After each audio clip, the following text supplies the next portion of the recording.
Well, it's my pleasure right now to be joined by one of the greats in LSU history. He had a 13-year NFL career. It is Eddie Kennison. Eddie, great to see you. JD, good to see you, brother. Appreciate you. Thanks for having us here at LSU Sports Properties here. And just real quick, give us an update of where you are in life right now after such a great career. Yeah, I appreciate it. Just moved back to Baton Rouge.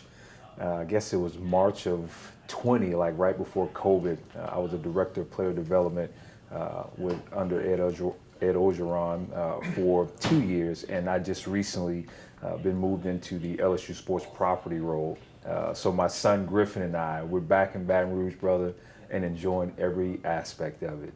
What does this time of year mean to you when it's about to be football season? I still get chills as we sit here and think about football. My approach is different because I don't have to get ready for football, only mentally, not physically and mentally. But it's a special time of year because it's fresh, it's new. We don't know what the season will hold, but we're hoping for the best. And I still get chill bumps just thinking about it right now. I'm guessing you don't miss. Curly Hallman did 3-a-days, right? We were pretty close in 3-a-days, yeah. That's pretty close, brother. And no, I don't miss those days. Kevin Mawai had told me about it. There was a practice in the morning, there was one around lunchtime, one in the evening. That's when football, I don't think they had a lot of rules back then about how much you can practice. But I tell you what, brother, I don't miss it, and I love seeing the guys today. I wish they had 2-a-days. But not 3-a-days, but it's all good. I think Kevin said Curly thought it was impossible to tire out an 18 to 22-year-old. Yeah, I mean, hardly any water breaks. We had some, but it's not like it is now. Back then, man, it was be tough. There's no crying. There's no anything other than getting ready to get yourself tough to play a season. I want to talk to you about your playing days, but just right now, what is the vibe on the LSU campus? You had such a tremendous spring, Kim Mulkey and Angel Reese and Flagey, they win the national title. That leads right into a summer of Jay Johnson and the baseball team winning the national title as well. We're talking about Dylan Cruz and Paul Skeens. And the LSU brand, people say it's never been stronger. And I couldn't agree more. I mean, with baseball and with women's basketball coming in, both coaches in their second year winning the national title, we could say that, there's a little pressure. But, Brian Kelly, the football staff, they've been doing this a long time. There's no pressure like you have to win the national championship. Yes, that's what we expect. That's what we want to happen. Brian Kelly came in last year, he and his staff, and they did far beyond what I thought he was going to do in his first year. And he proved us wrong. But I think the vibe on campus right now, or the expectations, I should say, expectations are high. We want to win. We want our football team to win the national championship, and that's what we expect. If it happens, that's great. Is there a little grace? Absolutely, because we understand there's wins and losses, and you can't win every single game. Yeah. I was going to ask you that. When I went to go watch you play and Kevin Falk and whatnot, you went to the game and you won, you were happy, and whether it was good or bad, I never really thought about LSU winning the national title, I just thought if you guys won 8, 9, 10 games, won a bowl game, I was happy with that. Now you just hear, national championship or bust and all this stuff. Do you worry about there's too much pressure on young people these days? Absolutely not. You get into this game and if the coaching staff are teaching our young athletes what it takes to win, because we're not in this game just to collect a trophy or just win 9 games and be above 500. The ultimate goal is winning, and winning the national championship, that's the goal. That's why you play this game. In the National Football League, it's not just winning 10 games or 11 games, it's winning the Super Bowl. And if your mind frame isn't set like that from day one, that I want to win the national championship, we're going to win the national championship, that's where your mindset should be. Me as a spectator now, I'm expecting our athletes and our coaching staff and all of our sports to win the national championship. That's why you play the game. You add the layer now of NIL. You could argue in the past maybe they've always been professional athletes because they're playing at such a high level and so many people watching and That's television and all that. But now really they're kind of becoming pro athletes at the age of 18 with the NIL and some other things.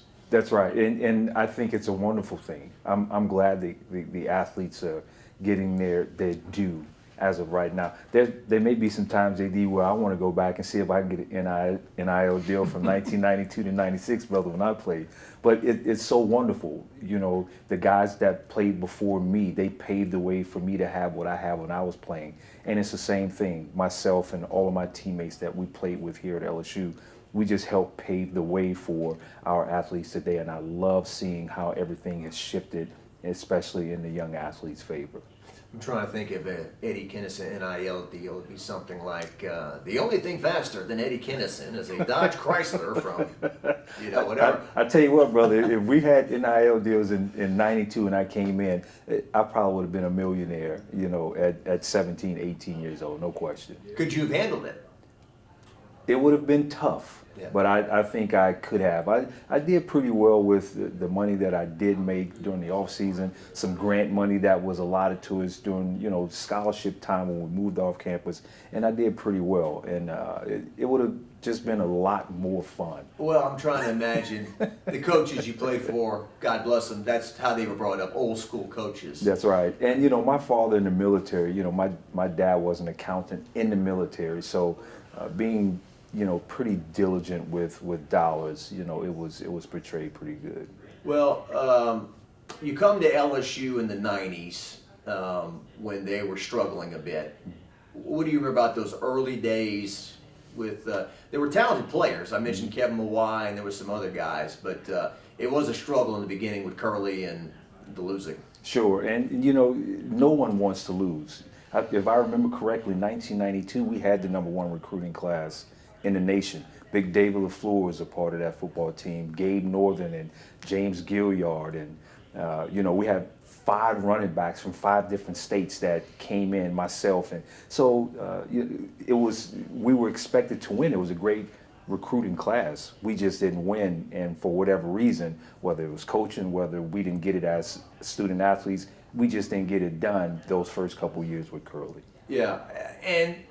There's a recruiting class on paper and there's a recruiting class that makes it to the field, right? Because I remember the Fat Five and all that, yeah. And there's some academic casualties and whatnot, and sometimes they don't. That's right. They don't always pan out, and it didn't pan out until Jerry got here. That 94-95 season when we ultimately went to the Independence Bowl.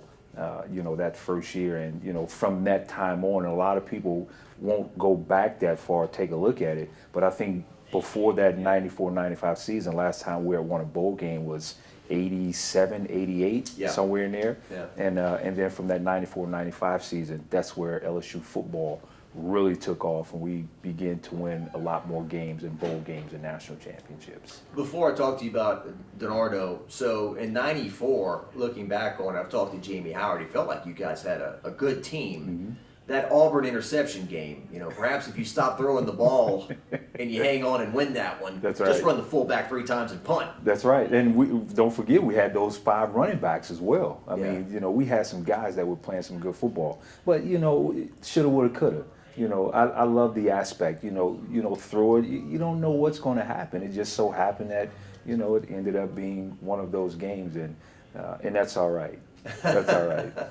And you run this punt back the week before the interception game. It was in the rain. Mm-hmm. I was in the south end zone watching.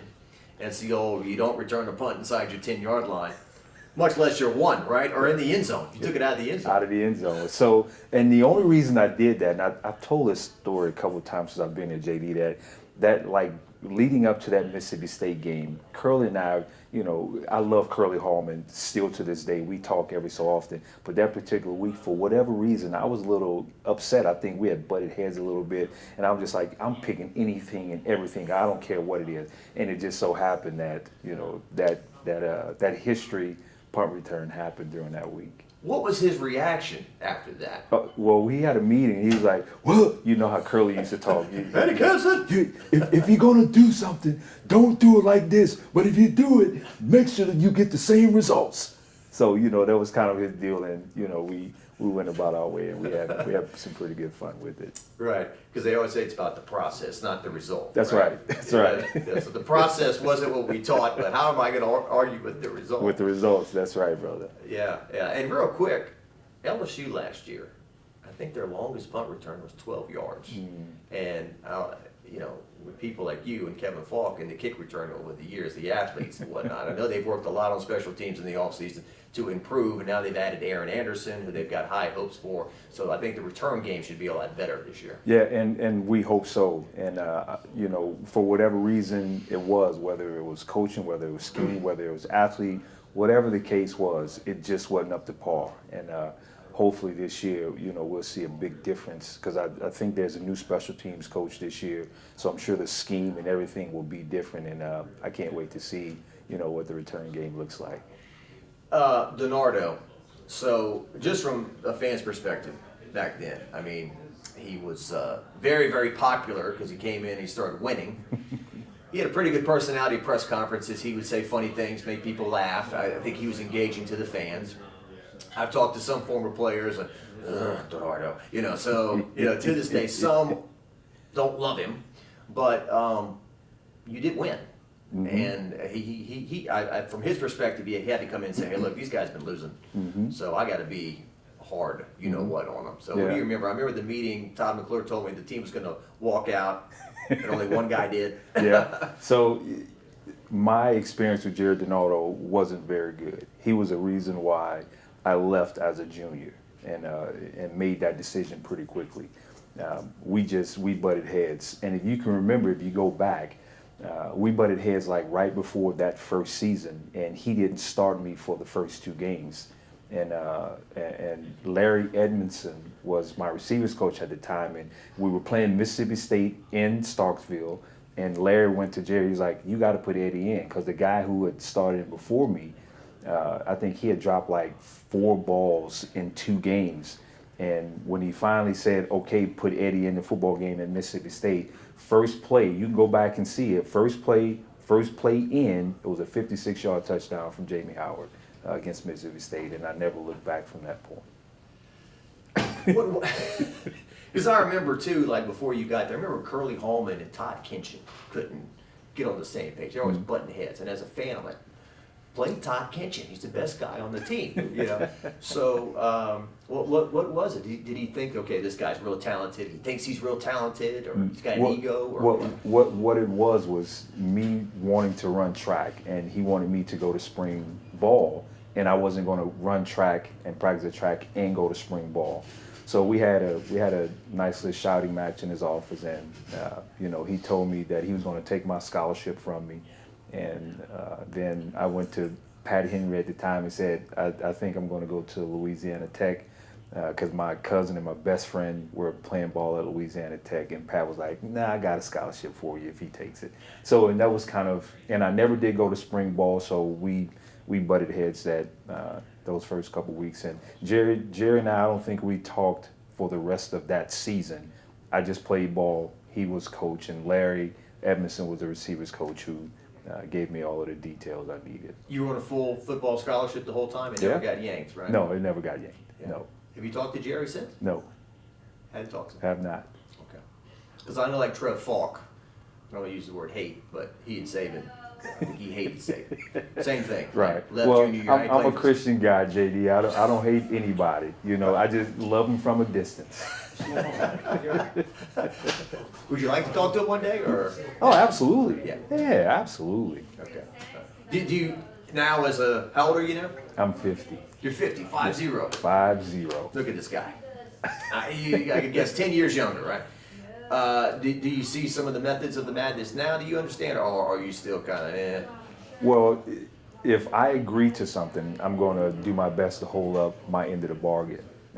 And good, bad, or indifferent, it doesn't matter who comes in, to be able to understand the agreement that people made with each other, an institution or whatever the case may be, and really try to understand it and do your best to help that person reach whatever agreement in the institution that you did. So the only madness is when something is interrupted in the agreement.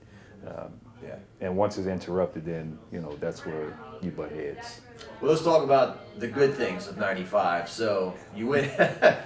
Your first game of loss, it was kind of a positive loss because you kind of charged at him late and you kind of showed that you had some strength and conditioning and some stamina. You guys didn't quit. Right. You beat Mississippi State like you talked about, and then there's this bring back the magic game in Tiger Stadium against Auburn. They were 5th in the country, the first time the stadium's been sold out in years, and not on television, so to speak. So you kind of had to listen to the radio or be there to see it. But what do you remember about that night? Oh man, I don't remember a whole lot.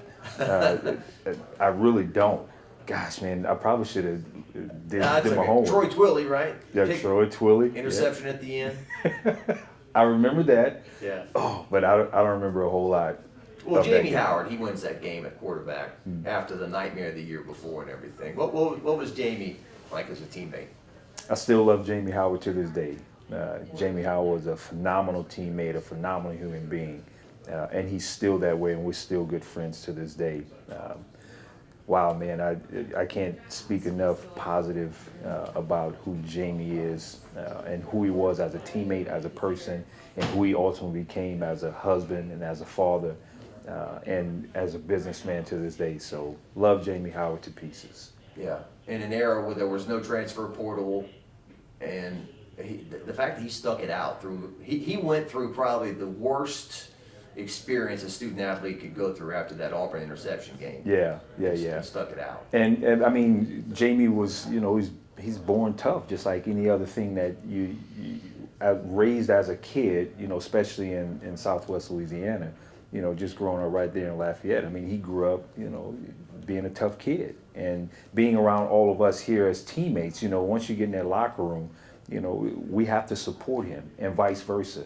And I know that all of our teammates supported Jamie in every aspect. There were good players here before Kevin Falk got here. And Chuck Wiley, I'm talking to you. Chuck sometimes, we had, Kevin's Kevin, but we had some players here, That's right. So not to diminish what, his talent and some of the other guys, Alan Stansberry and whatnot, but Kevin Falk just changed the game, moved the needle, made LSU cool when they were not cool, all those things. Brother, right? Man, when I tell you, I got my couple years in with Kevin Falk, and we're still the best of friends to this day. I find myself, and I'm sure a lot of other teammates, we found ourselves as lucky because we got to see him not only on Saturdays, but we got to see him during practice, and we got to see how he moved in his life. And he still does it to this day so gracefully, and he does it with love and compassion, and he's always been that way. And it was a treat, and we're the lucky ones because we got to see him every day, man. It was pretty special. All eyes on 3. Kevin Falk graduated in 4 years, played 4 years at LSU. Yeah. A lot of talk about his number and retiring it, or doing something with it, that should happen. You have an opinion on that? Yes, and yes. I absolutely and truly believe that his number should be retired. And if you ask me, we always say we wait too long to show or give someone their flowers. I think Kevin's name should be, his name and or his number should be a staple on our football field. Place number 3, when you retire his number, place his number on the field somewhere, and know that that's Kevin Falk and how he represented the LSU Tigers in Tiger Stadium then and how he still does it to this day.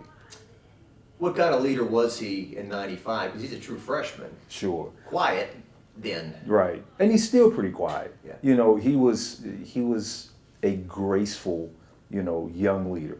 Didn't say a whole lot. Everything he did was on the field. And, we saw his work ethic, in the weight room, on the football field, and how he conducted himself even, outside of football. I'm talking about in the dorm or in the classroom. He was always pretty stellar, and he's still that way to this day. Mm-hmm. Other teammates from that '95 team that finally got LSU their first winning season. That's there were right. 6 losing seasons in a row before that. Yeah. I remember the Advocate headline when you beat Arkansas was winners! Explanation point and all bold. They're going to have a winning season. Booger McFarland. Yes. Big Booger. What was he like? I mean, you see his personality. He's always had that bubbly kind of, personality. And, a lot of times, and, we all know the saying that you see a big guy like that and, you see how hard he plays and how he gets after it. And he's a big old teddy bear. He's as lovable, and you go up to him and you hug him. You're like, man, I can understand why people say that, big guys like Booger McFarland are big teddy bears, because his personality, it's love, it's respect, it's who you see how bubbly he is on television to this day. That's who he's always been. Todd McClure, country boy from Central. Yeah, Todd, I mean, the majority of the guys who you knew then, and if you get to spend time with them now, they've just been enhanced because they've grown in life, right? Life's experiences, they just become better version of themselves just from growth and from time. Yeah. Yeah. Faneca? Alan Faneca, love him to pieces, man. Gosh, brother. And obviously Alan's lost weight since then, and since he's retired, from the Steelers. But man, he's just beautiful inside and out, and God, he's still that way to this day. You see him now, brother. He just come give you this big bear hug, and it's pretty special. I think he said he put some weight back on. It got a little too startling at one point. I think he lost 180 pounds or something like that. Triathlon. Yeah, maybe so. I'm not sure, what he was doing to lose that much weight, but he still looks great to this day. And it's good to see those guys as big as they were, and all of the food and calories that they used to eat. It was like, all right, I need to taper this off a little bit. So he looks good, brother. Yeah. Hall of Fame. Yeah. And Mawai as well. So that's 2 Hall of Famers you played brother, with. yeah. And then in the NFL, you played 13 years. So there's countless guys, right? Brother, we played, arguably one of the best left tackles ever to play college and in the NFL, Willie Rofe. I mean, we know I played with Willie in New Orleans and in Kansas City, and we're still the best of friends to this day. Gosh, man, I played with Tony Gonzalez, Hall of Fame. Played with Will Shields in Kansas City. He was our left guard, Hall of Fame. Gosh, man, Dante Hall, who should be next going into the Hall of Fame. JD, I got lucky, man. God blessed me with an opportunity to play a sport, and I got to see and play with some fantastic guys. I looked it up. You didn't play with Joe Horn in Kansas City. That was before. So I came in when Joe Horn was let go. And once they let him go, and I was out of work at the time, and then I came in shortly after that. Gotcha. And Harvey Williams, did you play with him? Did not play. I was after Harvey, if I'm not mistaken. Yeah. You did play that one season with the Saints in '99. Yes. You put up big numbers. It was the Mike Ditka time. It was rough. It was rough. 3-13, I think, that year or something like that. No stability at quarterback. Drew Brees wasn't there. We had Billy Joe Holbert, Billy Joe Tolliver. We had Danny Warfel, and Kerry Collins. Did Kerry Collins? Walsh. Was it Steve? I don't think Steve Walsh was there at that No, time. maybe that was St. Louis. But I know Billy Joe Tolliver, Billy Joe Holbert, and Danny Warfel were 3 of the quarterbacks. Oh, and Jake came in. That's what it was. Jake DeLone. That's right. Dallas. That's won the game against Dallas. That's right. Jake was the 4th one. How I forget about Jake? But yeah, wow, brother. So Ditka was this legend, right? I mean, legendary tight end, coach of the '85 Bears, and it was so exciting when the Saints got him, right? It just didn't materialize. It's just dysfunctional. Not Mike. I just think it was coaching staff and not being able to use the players on the field that we had to win football games, and putting a game plan together was pretty tough, and it just didn't work out. This is the nerdy part of me, the stuff I remember. Brett Besh played with you, right? Yes. Former LSU Tiger. Yes. Was that the year of the leapfrog celebration? Yes. In the end? Thumbs down from Eddie Kennison on the leapfrog. Oh, yeah, I think it was Brett. It was Keith Poole. If I'm not Keith Poole. Yeah, and that was then. Pretty interesting, JD. I forget about stuff like that. It just popped in my head. I just thought the leapfrogs. You participated? I think I did. Begrudgingly? I don't recall. Yeah. Well, you played on much better teams than that one. I want to, and then the '95 Independence Bowl. Mm-hmm. You run back a kickoff, 92 yards. Mm-hmm. I think Donardo joked with me. There was some point in the game where you ran out of bounds and you leaped over the fence. Yeah. Like this graceful, and he said, "Eddie's going pro." At that point. So that was after a touchdown. I caught a touchdown, and just running into the end zone because the ball was in the back of the end zone, and my momentum just carried. And the first thing I saw was the fence, and I was like, either I can jump over this fence or I'm going to run into it. And so I leaped over the fence into the crowd, and then I had to leap back over. And the 92-yard kickoff return. Yeah, that was pretty special. Obviously, everything aligned just right. But we also cannot forget Derek Mason on the very next ensuing kickoff, back to back. I think I broke the Independence Bowl record with 92 yards, and I think Derek was like 96 yards, like right after that. So that was pretty special. And then I got to go on and I got drafted in St. Louis and played with Tony Banks, who was the Michigan State quarterback at the time. Nick Saban was the head coach at Michigan State. So a lot of great things came from that game, and played with a lot of great guys. Saban had those big Coke bottle glasses back then, Yeah, I'm sure he's gotten LASIK or something since then. Yeah. I remember he kind of had a makeover when he came to LSU. He was wearing the mock turtlenecks. He didn't have the glasses anymore. He had the hair brushed a little differently and whatnot. So, good stuff. What did playing at LSU mean to you, and what does it mean to you today? So your last year was 1995. It's 28 years ago. Yeah. It's almost 30 years ago. So looking back on it now, what does it mean? Yeah. Man, then, and I'll give you a short story before I answer that, JD, that I wasn't even coming to LSU. LSU had, what I had heard and seen was, a school that I did not want to attend because of all of the racial things that had happened and that were kind of still happening even in '92. But an issue happened when I committed to Florida State, and then I backed out of that, and then I came to LSU. And let me tell you, it's one of the greatest decisions that I made for my college football career, was to be in my home state, playing in front of my family and in front of my friends, and then having all of the friendships and the experiences that I got to be a part of then. And leaving to go to the National Football League and then coming back 3 years ago, it rekindled the goosebumps that I catch on game days, and seeing the atmosphere and being a part of the tailgates again. And more importantly, my 10-year-old son, Griffin, who I get to raise him in this environment, to be able to say LSU is arguably the best university in the world for our sports, for our fans, for the traditions that we have here, not only during football season, but all year long, just Louisiana in general. And LSU, I'm getting goosebumps thinking about it, now that we play this coming Sunday, even though it's, in Orlando, but playing in Tiger Stadium.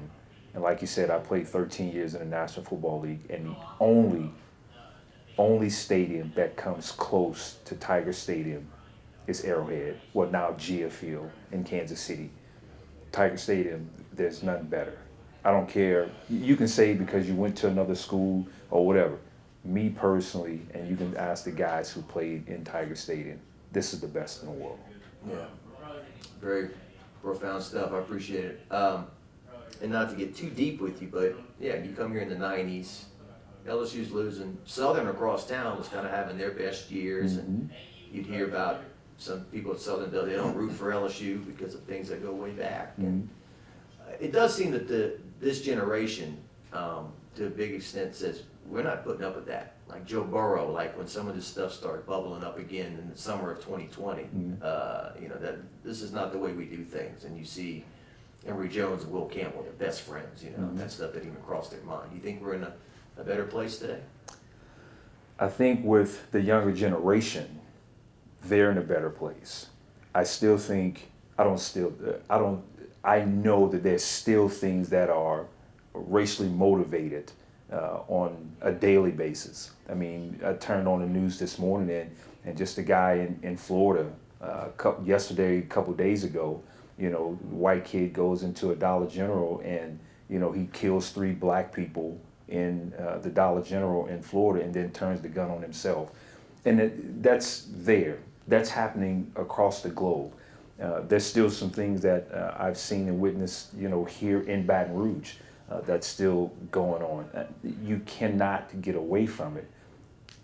But the kids today who are in sports together, they are fighting the battle better than it's ever been fought. Because the younger generation are just not going to put up with that type of stuff going on every single day. They will speak up and they will say something about it, and good for them for doing it. Yeah. I know Rohan, Davey, I mean, it's not that long ago that he turned on TV and said, oh, Herb Tyler's playing. There's a black quarterback at LSU. Herb was, when Jamie got hurt, Herb came in and took over for Jamie when he got hurt. So, yeah. And it may sound crazy to somebody listening, but that was a big deal. I mean, it hadn't really happened a whole lot. I believe they may have had one other black quarterback, like in the 70s. Melvin Hill played a little bit, but he wasn't really. Well, Melvin was around the same time as Herb, so they were kind of together. And I think Herb was probably maybe a year after Melvin had come in, because I played with Melvin as well. Let's end on a high note. So the excitement of the season coming up, and this team in Orlando and playing Florida State, who you formerly committed to. I didn't even know that until we sat down today. Old Bobby Bowden. And he plucked a few out of here, right? With Travis Minor and Warwick Dunn and those guys. I mean, he was doing his business, and I think you think of like a Warwick Dunn and Travis, those guys that went on to play in Florida, other places. Because like me, they probably heard or saw or just didn't want to deal with, some of the not so great things about LSU here on campus. And but thank God, right, that we're back and we're doing some great things on campus. Just recently, I mean, obviously we got Dr. William Tate, our first black president to come into LSU, and he's changing a lot of things and having the culture be a little different and brighter and more vibrant than it's ever been. And looking forward to any sports. I mean, you see him visibly supporting our students, and more importantly, not just the athletics. You see him on the trail for the academics aspect of things as well. But it's fun, and I'm ready for football like everybody else, brother. I think the first coach's show is this Thursday. I mean, it's like, all right, now is the time, brother, and let's have some fun with it. I honestly and truly believe that Brian Kelly and his staff are bringing something that we haven't had in a few years. And I'm looking forward to our young athletes performing, and we're going to be cheering them on, brother. And yes, I want us to win the national championship this year. Since you mentioned Tate, so he came in, and he, for his first, maybe, I don't know, a couple of years, kind of quiet. He didn't really, at that national championship celebration for women's basketball, he really came out of his shell. That's right. And since then, I mean, he has really, maybe, I don't know if he's more comfortable or whatnot, but certainly isn't afraid to show his passion for sports, but then also, obviously, he has to keep up the standard of academics, and that's why most people come here, is to get a degree, and that's why everyone should come here, right? That's right. To get a degree. So yeah, just working with him, and the fact that he is the first African American president here at this school. And it's been fantastic. I know when he first had received the job, when he got the job, I spoke with him, went to his office and spoke with him. And loved everything about who he is as a man right from the beginning. And I think I went to his office in more support because I want to be there to lift him up as much as I can, and to be a support and a stepping stool, whatever I can do to help him be successful. I'm not looking at him and say, oh, I'm looking at it to be a person to support, like a lot of other of guys that are on campus. It doesn't matter white, black, or indifferent, but I just wanted him to know that Eddie Kennison was there in support, and whatever I can do to help him be successful at his job, brother, I will be there and always be there for him. All right, let's end on this one, I promise. This is what I do. I say 5 questions before I say we're done and we're not. It's like that preacher we saw the other day, right there. And he said, I'm almost done. And he went on for another 40 minutes. But your faith. Yes. I can tell talking to you today, I mean, I didn't know you back then, but, you know, probably like many players, you were maybe, I don't know, were you high on yourself when you played? Like as a player? No. No? Didn't have big ego over any of that? Okay. Not that I know of. Okay, all right. Well, how has it changed you? Or what, talk about your faith and how it's important to you. Yeah, so if any person that believes in God and, you know, you read your Bible and you understand in my faith, and I'll say me because I know everyone doesn't believe in God, but me, it's like a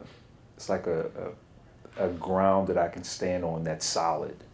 And, you know, if I want to go to heaven, then I read my word and I do my best to do exactly what God is asking me to do in His word, and show that to my kids and show that to the people that I'm around all the time. And the peace that comes with having God in my life, there's nothing better. You hear a lot of people that say they have trouble sleeping, they have trouble doing a lot of things. I just think because they're missing something. You know, someone says, I'm missing something in my heart, I don't know what it is. Or when I finally gave my life to Christ, like truly, and this is probably 15 years ago, maybe 20 years ago, I don't have any issue sleeping. I don't have any issue with being vulnerable. I don't have any issues with saying, hey, JD, man, I love you as a person, as a man, and anyone else that I come in contact with. The standard for most people, and you think about it, when someone enters your life or someone else's life that are brand new, most people start people at the bottom and they have to work their way up. Well, my faith and my belief in God, that anyone who enters my life, JD, they start at the very top. And I love them from the moment I meet them, because you never know what anyone else is going through. And it's up to that person to either stay there or remove themselves. And it gives me an opportunity. If you remove yourself, I can still love you from a distance. But you know, if you come into Eddie Kennison's presence, I'm going to love on you and hug on you right from the beginning. I enjoyed this very much, neighbor. That's right. We are neighbors, brother. That's right. And I think people who watch this and listen to it, they'll learn that you were much more than just a guy who caught passes and ran back punts and everything. Sure. Very interesting conversation. Yeah, JD, I appreciate you, brother. And I cannot let you go without, you know, saying to you and saying to your listeners that if no one has told you today, you, JD, your listeners, no one has told you today, brother, let me be the first to tell you. I love you with the love of Christ.